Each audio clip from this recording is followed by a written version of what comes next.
जय हिंद।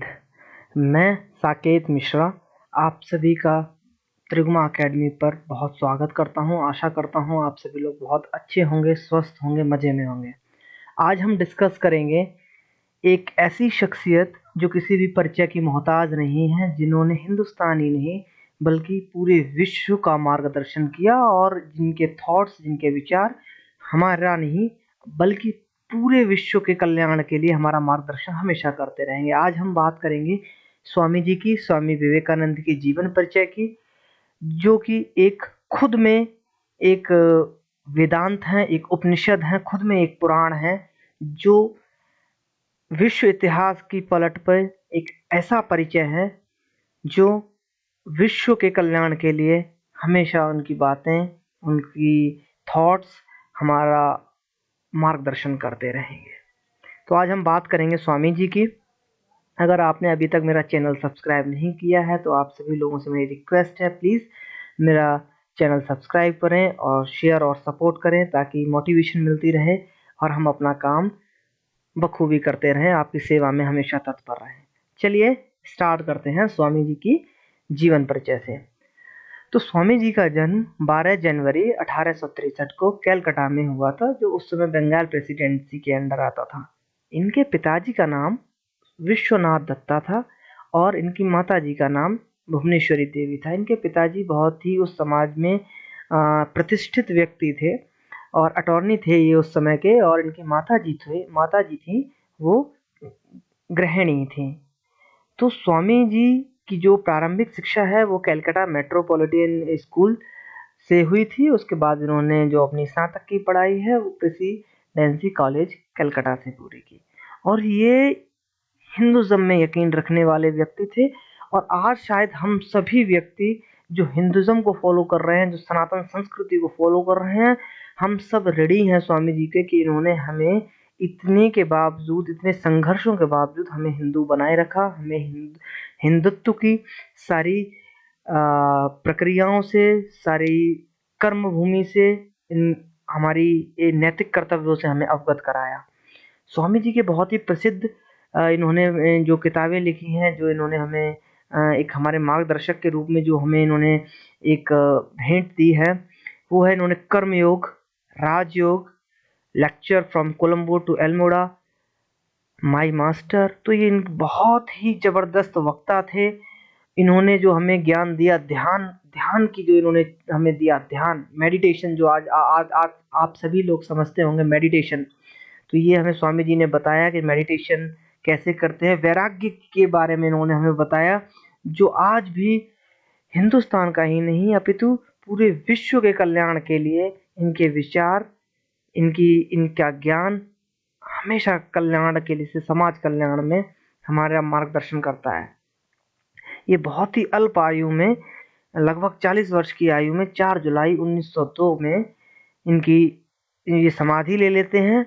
और इनकी जहाँ पे समाधि हुई, बेलर मठ बंगाल में एक जगह है, वहाँ पे इन्होंने अपना अंतिम समय बिताया और वहीं पे इन्होंने समाधि ली। तो आज हम स्वामी जी के जीवन के बारे में समझेंगे। स्वामी जी ने इस विश्व के लिए, हिंदुस्तान के लिए, हिंदुत्व के लिए क्या किया, जो अविस्मरणीय है, जिसका हम कर्ज कभी नहीं चुका सकते। हाँ, हम स्वामी जी से सीख के अपने जीवन को एक अच्छी दिशा दे सकते हैं। चलिए स्टार्ट करते हैं। एक हमारे यहाँ सनातन संस्कृति में एक परंपरा है, जब किसी के बच्चे नहीं होते हैं तो भगवान शिव का व्रत रखने को कहा जाता है। और इनकी माँ ने भी अपनी खुशी के लिए, अपने परिवार की खुशी के लिए महादेव भगवान शंकर से आराधना की, उनसे प्रार्थना की, भाई हमारे एक अच्छा सा बच्चा दीजिए जो हमारे वंश को एक नई दिशा दे, एक हिंदुस्तान को ही नहीं बल्कि विश्व को एक नई पहचान दे। तो महादेव के आशीर्वाद से स्वामी जी का जन्म जनवरी में मकर संक्रांति वाले दिन, जो कि उस समय सोमवार का दिन था, और मकर संक्रांति वाले दिन 12 जनवरी 1863 को दत्ता फैमिली कलकत्ता में हुआ। अब अगर आप हिंदुज़म में यकीन रखते हैं तो हमारे यहाँ दिन के और नक्षत्रों का बहुत और महत्व होता है, जैसा कि आप देख सकते हैं सोमवार का दिन, जो खुद एक हिंदू सनातन संस्कृति के अनुसार सोमवार का दिन महादेव को डिवोट है। और वहीं मकर संक्रांति और ब्रह्म मुहूर्त और सुबह का समय 6:33 पे स्वामी जी का जन्म कैलकाटा में दत्ता फैमिली में होता है। इनके बचपन का नाम नरेंद्र नाथ दत्त था। जब इनका जन्म हुआ तो इनका बचपन का जो नाम था, इनके परिवार के सभी सदस्य जो इनको बुलाते थे वो नरेंद्र नाथ और नरेंद्र के नाम से बुलाते थे। और ये बहुत ही प्रतिष्ठित परिवार में इनका जन्म हुआ था, बहुत ही संपन्न समृद्ध परिवार में इनका जन्म हुआ था। और ये बचपन से ही बहुत ही रिलीजियस टाइप के व्यक्ति थे। इनकी इनकी क्योंकि इनकी माता जी थी वो बहुत ही धार्मिक प्रवृत्ति की महिला थी, तो कहीं ना कहीं एक हमारी आनुवांशिक चीज़ें होती हैं, जेनेटिक चीज़ें होती हैं, वो इन्हें गॉड गिफ्टेड मिला था। और ये बचपन से बहुत ही रिलीजियस टाइप के व्यक्ति थे। तो स्वामी जी बचपन से ही वो बहुत शार्प शार्प लेवल के व्यक्ति थे, शार्प इंटेलिजेंट व्यक्ति थे। तो बचपन इनका, इनकी जो प्रारंभिक शिक्षा है वो इनकी कैलकाटा से ही हुई। इनकी प्रारंभिक शिक्षा इनकी कैलकाटा से हुई। जो एक स्कूल है इनका मेट्रोपॉलिटन कैलकाटा स्कूल, वहाँ से इनकी शिक्षा हुई। और ये बचपन में बहुत ही शार्प माइंड के व्यक्ति थे। इनकी जो प्रारंभिक शिक्षा है वो मेट्रोपॉलिटन इंस्टीट्यूट से हुई। बाद में इन्होंने अपनी स्नातक की पढ़ाई प्रेसिडेंसी कॉलेज से की। इन्होंने उस समय ग्रेजुएट किया था, आप सोच सकते हैं 1860 और 19th सेंचुरी में जिस व्यक्ति ने ग्रेजुएट, वो जो आप समझ सकते हैं कि आज भी इंडिया में लिटरेसी रेट, अगर आप रूरल एरिया में चले जाएं तो आज भी 40% लोग ग्रेजुएशन नहीं कर पा रहे हैं। और वो उस समय में 1865 के आसपास, 1863 में तो सॉरी इनका जन्म ही हुआ था, लगभग इनकी ग्रेजुएशन की जब उम्र रही होगी तो 1885 और 1887 के आसपास का समय रहा होगा। और उस समय इन्होंने ग्रेजुएशन किया था और वो भी फर्स्ट क्लास से ये पास हुए थे। तो आप सोच सकते हैं कि स्वामी जी पढ़ने में कितने शार्प थे। और ये बहुत ही बचपन में नटखट स्वभाव के व्यक्ति थे। बचपन में ये साधुओं को, जैसे कोई भी साधु निकलता हुआ जा रहा है तो साधुओं को ये जो भी इनके हाथ में आता था वो दे देते थे। बहुत दयालु प्रवृत्ति थी और बहुत ही गिव गिविंग टाइप के व्यक्ति थे। मतलब कि ये सभी लोगों में सभी लोगों को कभी ज्ञान के रूप में, और वो भी इन्होंने दिया भी, इन्होंने पूरी दुनिया को ज्ञान दिया। इन्होंने बचपन से ही इनकी देने की आदत थी, बस साधुओं को ये जो भी आता था हाथ में दे देते थे। चलिए तो अब हम आगे डिस्कस करते हैं एजुकेशन के बारे में। स्वामी जी ने जो अपनी, जैसे कि मैंने आपको बताया कि स्वामी जी ने अपनी स्कूलिंग थी, जो प्रारंभिक शिक्षा है वो मेट्रोपॉलिटन इंस्टीट्यूट से की थी। उसके बाद इन्होंने फर्स्ट क्लास में प्रेसिडेंसी कॉलेज एंट्रेंस एग्जाम पास किया था, आप सोचिए। और इन्होंने सब्जेक्ट ही नहीं, इन्होंने जो सब्जेक्ट पढ़े आप वो समझ सकते हैं, philosophy, history, social science, literature के विद्वान थे ये। इन और आउट ऑफ द सिलेबस जाके इन्होंने अपनी रिलीजियस, अपनी धार्मिक ग्रंथों में जो पकड़ बनाई, जो ज्ञान प्राप्त किया, वेदास, इन्होंने सारे वेदास पढ़े हुए थे, उपनिषद, भगवत गीता, रामायण, महाभारत, पुराण, इंडियन क्लासिकल म्यूजिक में भी ये काफी यकीन रखते थे और बहुत ही प्रेम करते थे। तो आप समझ सकते हैं कि इनका इंटेलिजेंस का लेवल क्या रहा होगा उस समय, कि एक 20-22 साल के लड़के ने वेद, उपनिषद, भगवत गीता, रामायण, महाभारत, पुराण और उसके साथ साथ अपनी सारी जो सब्जेक्ट्स थे, पढ़ाई थी, वो भी इन्होंने कंप्लीट की थी। विद्वान व्यक्ति थे बहुत ही। इन्होंने 1884 में बैचलर ऑफ आर्ट्स की डिग्री प्राप्त की थी। इनके बारे में एक बहुत ही फेमस व्यक्ति हैं विलियम हेस्टी, वो कहते हैं कि Narendra is really a genius, I have travelled far and wide but I never came across a lad of his talents and possibilities even in German universities among philosophical students. He is bound to make his mark in life. उन्होंने कहा कि हम मैंने पूरी दुनिया घूमी है, मैंने बहुत कुछ देखा है अपनी उम्र में, लेकिन मैंने नरेंद्र जैसा प्रतिभाशाली बच्चा नहीं देखा, नरेंद्र जैसा प्रतिभाशाली व्यक्ति नहीं देखा। इवन जर्मन यूनिवर्सिटीज में भी इनकी टक्कर का कोई स्टूडेंट नहीं है। तो आप इनकी इंटेलिजेंस का एक अनुमान लगा सकते हैं वहां से कि स्वामी जी का इंटेलेक्चुअल लेवल क्या रहा होगा उस समय। बहुत ही शार्प व्यक्ति थे। अब इनके जीवन में जो सबसे महत्वपूर्ण घटना है वो है जब इनकी भेंट अपने गुरु स्वामी रामकृष्ण जी से होती है। अगर आप सभी सनातन संस्कृति से रहे होंगे और नहीं भी रहे होंगे तो हमारे हिंदुस्तान के कल्चर में एक बहुत बड़ी आस्था मानी जाती है। एक बड़ा अच्छा दोहा है, गुरु ब्रह्मा गुरु विष्णु गुरु देवो महेश्वरा गुरु साक्षात परम ब्रह्मा तस्मै श्री गुरुवे नमः। गुरु का ऑरा हमने भगवान से भी ऊपर दिया है। तो अगर किसी भी व्यक्ति को एक अच्छा गुरु मिल जाता है तो उसको वैराग्य की प्राप्ति हो जाती है, वो एक अपनी जीवन के परम सुख में पहुंच जाता है। तो इसी तरीके से स्वामी जी के जीवन में एक मोड़ आता है और स्वामी जी की मुलाकात उस समय के विद्वान, उस समय के बहुत ही दयालु और धार्मिक प्रवृत्ति के व्यक्ति रामकृष्ण जी से होती है। और ये स्वामी जी रामकृष्ण जी से नवंबर 1881 में मिलते हैं। और वो भी जब ये मिलते हैं स्वामी जी से तो ये पहले स्वामी जी के विचारों से इतने प्रभावित नहीं होते हैं, लेकिन बाद में धीरे धीरे स्वामी जी के विचारों से ये इतने प्रभावित हो जाते हैं कि ये स्वामी जी के साथ रहने लगते हैं और उन्हें ज्वाइन कर लेते हैं।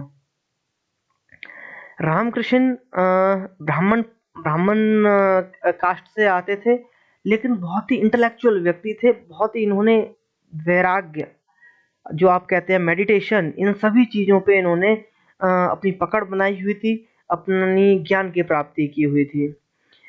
और ये इनसे इतने प्रभावित होते हैं स्वामी जी की इन्हें ज्वाइन कर लेते हैं। और ये माँ काली के बहुत बड़े उपासक थे और इसी से प्रभावित होकर नरेंद्र जी स्वामी जी इन्हें ज्वाइन कर लेते हैं और इन्हें अपना गुरु बना लेते हैं। और बाद में आगे चल के स्वामी जी के रामकृष्ण परमहंस मिशन को स्वामी विवेकानंद जी आगे लेके जाते हैं। ठीक है, अब हम बात करेंगे स्पिरिचुअल अवेकनिंग। 1884 में इनके पिताजी की डेथ हो जाती है। इससे इनकी परिवार की फाइनेंशियल कंडीशन बहुत ज़्यादा बिगड़ जाती है। इसीलिए इन्हें अपनी स्पिरिचुअल अवेकनिंग इनकी कहाँ से होती है वो भी एक बड़ा रोचक किस्सा है। ये अपने गुरु रामकृष्ण परमहंस जी के पास जाते हैं और उनसे कहते हैं, भगवान आपकी बहुत मानते हैं, माँ काली आपकी बहुत मानती हैं, आप एक बार उनसे निवेदन करिए कि हमें फाइनेंशियल सपोर्ट दें, हमें हमारी फाइनेंशियल कंडीशन जो फाइनेंशियल क्राइसिस है वो ठीक हो जाए, जिससे कि हम अपने परिवार का पालन पोषण कर सकें। अब रामकृष्ण जी कहते हैं कि अब मैं तो कह दूंगा, लेकिन अगर आप जाके कहेंगे तो भगवान आपकी ज़्यादा सुनेंगे। लेकिन मैं आपको यकीन दिलाता हूँ, अगर आप भगवान के साथ जाएंगे तो आप मनी की और वेल्थ की बात नहीं कर पाएंगे। आप जब उनसे माता रानी से आप जाके कहेंगे तो आप कॉन्शियस और रिक्ल्यूशन, मतलब विवेक, बुद्धि और वैराग्य की बात करेंगे, ये मेरा विश्वास है। तो स्वामी जी को इस पे भरोसा नहीं होता है। जब स्वामी जी जाते हैं और जब माता रानी से अपनी दिल की बात कहते हैं, मन की बात कहते हैं, और वही होता है कि वो मनी और वेल्थ को छोड़ के उनके मन में वैराग्य उत्पन्न हो जाता है। वो अपनी बुद्धि और विवेक के लिए, कॉन्शियस के लिए निवेदन करते हैं और यहीं से स्वामी जी की स्पिरिचुअल जर्नी स्टार्ट होती है। ठीक है, अब लाइफ ऑफ अ मॉन्क एक बड़ा अच्छा यहाँ में हमने मेंशन किया हुआ है। During the middle of 1885 Ramakrishna who had been suffering from throat cancer. Ramakrishna जो कि स्वामी जी के गुरु थे, उनको 1885 में कैंसर हो गया था, बहुत सीरियस कंडीशन में थे।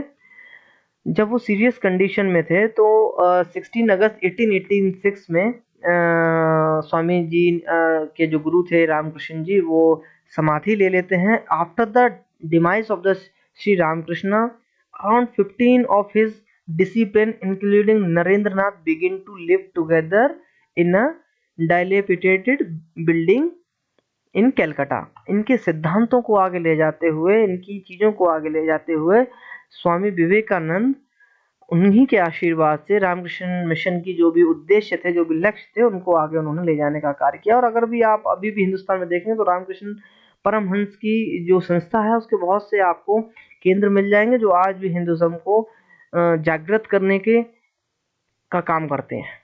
ठीक है, और जो इनका सबसे फेमस इनका यह इंसिडेंट है जहाँ से इन्हें हिंदुस्तान ही नहीं अभी तो विश्व में पहचान मिली, वो है जो इन्होंने वर्ल्ड पार्लियामेंट, एक जो धर्म संसद था, वहाँ पे इन्होंने जाके लेक्चर दिया और इनका बड़ा फेमस लेक्चर है, आप सभी यूट्यूब पे करके देख सकते हैं। जब इन्होंने अपना लेक्चर स्टार्ट किया, मेरे भाइयों और बहनों, है ना, मेरे अमेरिकी भाइयों और बहनों, तो उस चीज से ये जो इन्होंने स्टार्टिंग की अपने उद्बोधन की, वहां से हिंदुस्तान ही नहीं विश्व में एक हिंदुस्तान की पहचान गई और स्वामी जी की एक अलग ही पकड़ और एक अलग ही पहचान बन गई। अब देखिए इस स्लाइड में मैंने मेंशन किया हुआ है, ये समय है चिकागो अमेरिका में 1893 में। He was keen to attend the meeting to represent India, Hinduism and his Guru Sri Ramakrishna philosophies।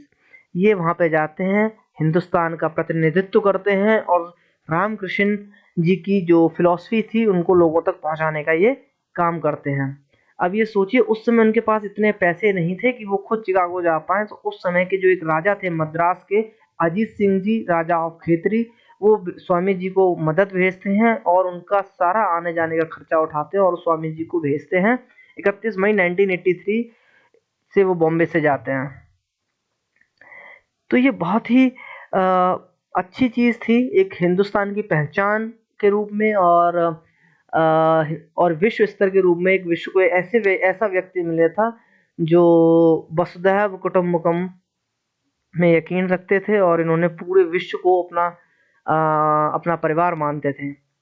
इनके बारे में एक अभी मुझे एक बहुत ही रोचक कहानी याद आ रही है, मैं वो शेयर करना चाहूँगा यहाँ पे। एक बार ये यूएस में टहल रहे थे, जब ये अमेरिका में गए थे तो टहल रहे थे, तो वहाँ पे एक मेला लगा हुआ था। अगर आप सभी जानते हैं हिंदुस्तान में भी मेले लगते हैं, तो वहाँ पे कुछ लोग गुब्बारे को शूट कर रहे थे। एक अगर आप मेले में कभी जाते हो तो वहाँ होता है गुब्बारे लगे होते हैं और शूटिंग प्रैक्टिस करते हैं। तो वहाँ पे काफ़ी यंग बच्चे थे 18-20 साल के, वो गुब्बारे से शूट कर रहे थे गुब्बारों को, लेकिन अनफॉर्चुनेटली उन पे निशाने पे नहीं लग रहा था। तो स्वामी जी जाते हैं और कहते हैं मे आई ट्राई। तो वो लोग स्वामी जी की हंसी बनाते हैं कि अरे आप नहीं कर पाएंगे, आप हिंदुस्तान के, आपने कभी प्रैक्टिस थोड़ी की है।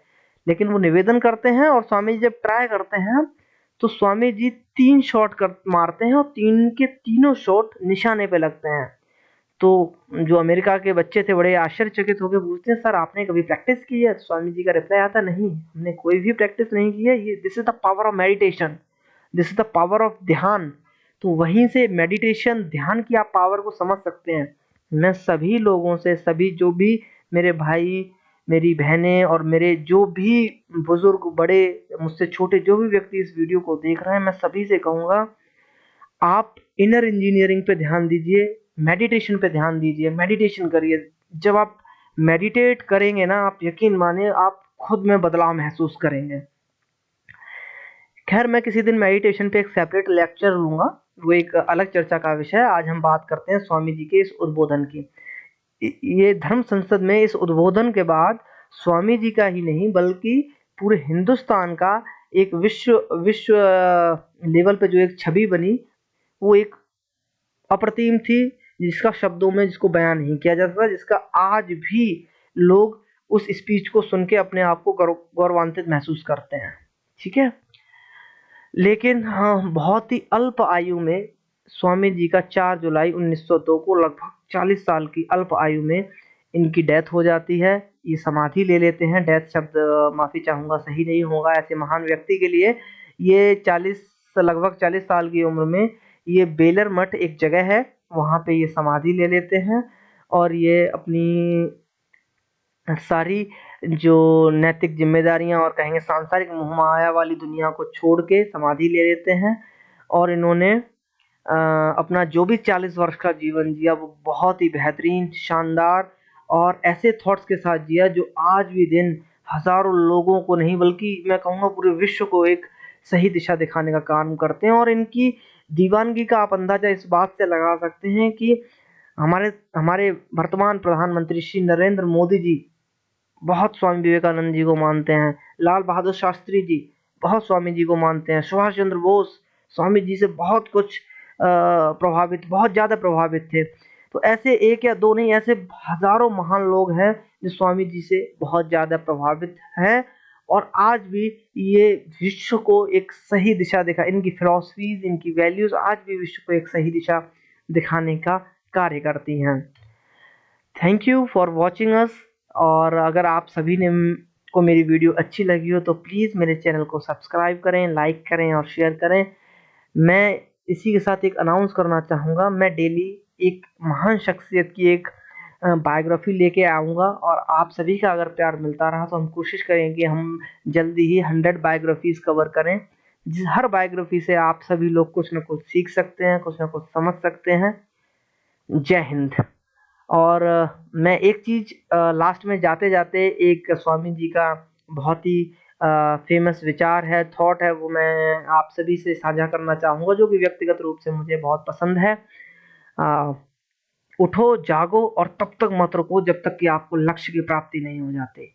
इसीलिए ये मैं सभी लोगों से कहना चाहूँगा कि आप सभी ने जो भी सपना देखा है, जो भी आपका लक्ष्य है, उसे पूरा करने के लिए जी-जान लगा दें और तब तक ना रुकें जब तक कि आपको आपके लक्ष्य की प्राप्ति नहीं हो जाती। जय हिंद।